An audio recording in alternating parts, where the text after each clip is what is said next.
Well, you know, it's a new era, obviously. Drew Tate is the starting quarterback. Jon Cornish is the starting running back. No Kenyon Rambo, no Joffrey Reynolds, no Henry Burris.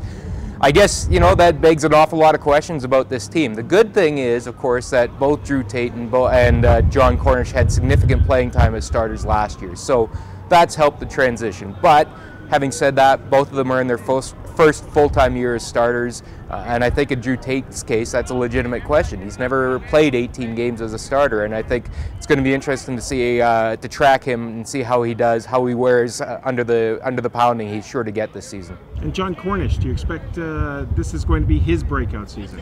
Well, last year was a little bit too, let's face facts. I mean, 860 yards in rushing or so, led the league in average gain per carry. So, you know, he's not an unproven commodity by any stretch of the imagination. Plus the fact that he has had significant playing time in the past as both Joffrey Reynolds' backup and then as a player on special teams too. So, you know, the grind of what he's about to face is not going to be anything new to him.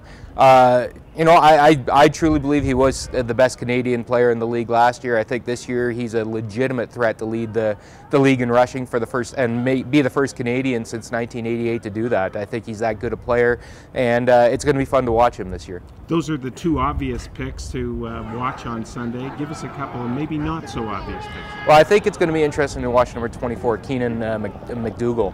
He was the Stamps. He was a high draft pick for the Stamps this year out of the University of Saskatchewan.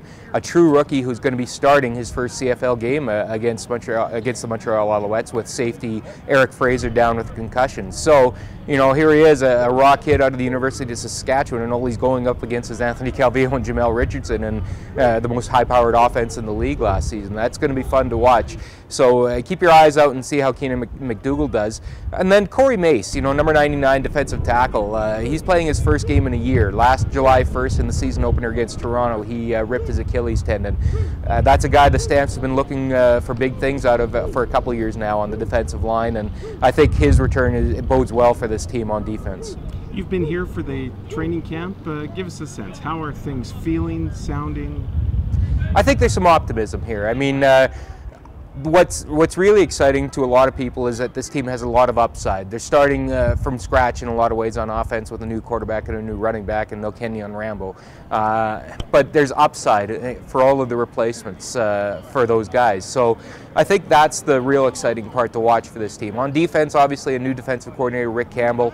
It'll be interesting to see how things change, if at all. I mean, defenses across the CFL, for the most part, are roughly the same from team to team to team. There will be a few schematic changes here and there, but I think it still just comes down to performance. And I think the Stamps have upgraded on defense, particularly on the defensive line, on the one end away from Charleston Hughes at one rush end, and the tandem of Chris McCoy and Kenny Petway at the other. I think there's going to be a lot more pressure put on quarterbacks this year. This is going to be a fun team to watch, and it's going to be a fun team to watch get better.